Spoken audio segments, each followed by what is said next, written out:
Kubota BX Series, rated #1 in durability and owner experience. Talk to your Kubota dealer to schedule a demo. Visit your local Kubota dealer, Kubota of Chattanooga, 2628 Rossville Boulevard in Chattanooga. I'm sure you've seen the news of the 56 dogs that were recently rescued from a home in Ooltewah, and I'm sure that you've been wondering what's going on with them now. Once again, the Humane Educational Society has stepped in to help these dogs, and one of them, Sugar, is with us this morning. So are Janine Cloyd and Emily Johnson. Emily runs the foster program there with the Humane Society. Good to see you both. Yeah, thanks for having us. So let's start with some numbers. So 56 dogs. 56 dogs. Which y'all thought nothing of going to take in and help, but it's put you now, Emily, at 150 over capacity. Is that right? At the We're shelter? at 150%. Yeah, at the shelter. 150%. Yes, Okay. yeah. So we were already over capacity before these dogs came in,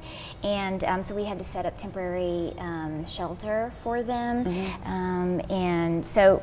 Yeah, it was a challenge, but we made it happen. So as we're talking, I mean, we'll just go ahead and be forthright with you and let you know that what y'all are needing are fosters for sure, but you also need supplies and donations because you give everything an animal needs, you provide. Correct, for fosters, yes, For fosters. absolutely. Yes. Okay, so let's talk about Sugar because she seems really pretty well adjusted.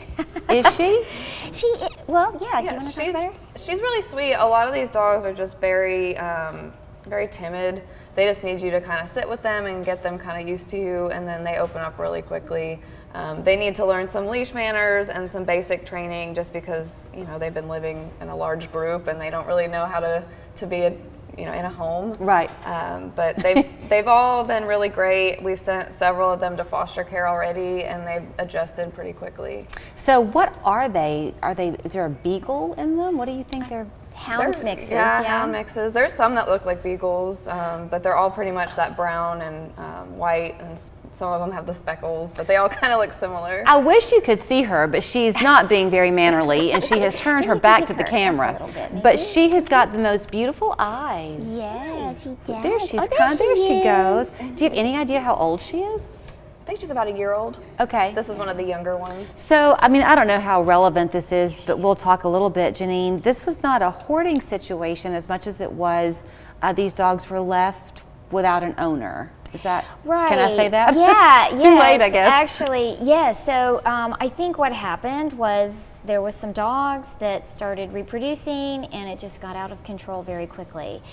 And and that happens, right? Spay and neuter is so important because you're in trouble really quickly if you don't do it. You know, y'all have been on with us very recently with our little kittens that we kind of all fostered around here, and that was always the thing. They were going to be able to be adopted once they were spayed and neutered. Yes. And this is the very reason why you want to ensure that. Right. If people want to foster them, Emily, do they have some special, I mean, I guess it's dog by dog, but some special health concerns? Or like if you have a pet, can you foster one of these Yeah, they have, they came in with lots of parasites that we're treating them for. You know, most heartworm preventions that people have their dogs on will cover that. So if you have your dogs on preventative and they're up to date on vaccines and everything, they should be fine. We also do meet and greets. So if somebody who has dogs already wants to foster one of these guys, we'll do a meet and greet with their dog to make sure they get along. So we always pair everybody up with dogs that are going to be a good fit for their household. We're not going to just pick one and send it blindly to a foster home. We're going to make sure that it's going to be a good fit for everybody. And are all 56 of them currently trying to go into foster situations, or are you looking to maybe take some other dogs to put in foster to give more care for these? Yeah, it's a little bit of both. We're trying to just get as many dogs into foster care as possible because we also do have a wait list of animals too that we're trying to get into the shelter. And I mean, we need adopters ultimately too to get them out. We need adopters, because that's, you know, the forever home and that opens space for a new dog. So these, the 56, are any of them able to be adopted yet? Not yet. So I believe you'll be able to start putting applications in soon, maybe by the end of today. I'm not quite sure, but we will definitely be putting it out on our social media channels and the local news and all of that. Probably, hopefully next week, but we don't. Supply-wise, what do you need? What can people give you? Well, of course, money is always good so that we can, because the number of extra spay and neuters and the vaccines, all those kinds of things cost a lot, and it's putting a huge financial strain on the shelter. But you can. We're always in need of like dog crates, like the wire kennels, because we send those to foster parents so that they have somewhere to contain the dog at home. And we also always need like leashes, harnesses, collars, and I think right now we need canned dog food, just canned adult dog food, because we have a lot of dogs who are picky, and so our animal care staff kind of tempts them to eat with the different kinds, so we're not really picky about what brand or anything. See, we do see, once upon a time in America, if you wanted a dog, you went to either the neighbor down the street whose dog could just have puppies, or you went to the Humane Society. This idea of everybody having a pedigreed dog was not really the thing. And I think that some people have the misconception that if you take a dog from the Humane Society, it might not be trained or that type of thing, but this is the whole reason that you foster, right? Is that you want these dogs to be ready to go. Yes, well-adjusted. Adopting a dog that's been living in someone's home is the perfect solution.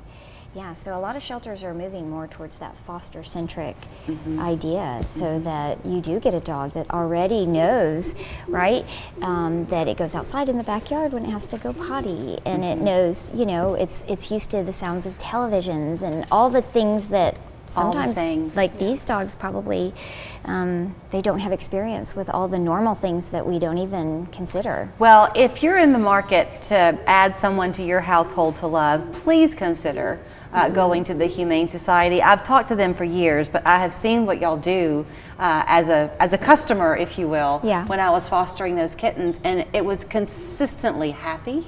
Everybody there is happy at the Humane Society. That's because we get to be around dogs and cats all day. Yes, but they love what they do. Many of them are volunteering. I mean, the heart is there, which then just transfuses right into these animals that you get to bring home to your family. So heschat.org, and I think you can make monetary contributions online, can't you? Yes, you can go to our website to do that. You can also see what our Amazon wish list. You can link over to that if you wanted to donate something that, one of the things that Emily was talking about. Okay. And I think Sugar's ready to go for a walk. She is. She says, come on, Emily, let's go. So thank you so much. Thank you. Yeah, thank you, Julie. Thanks, Sugar.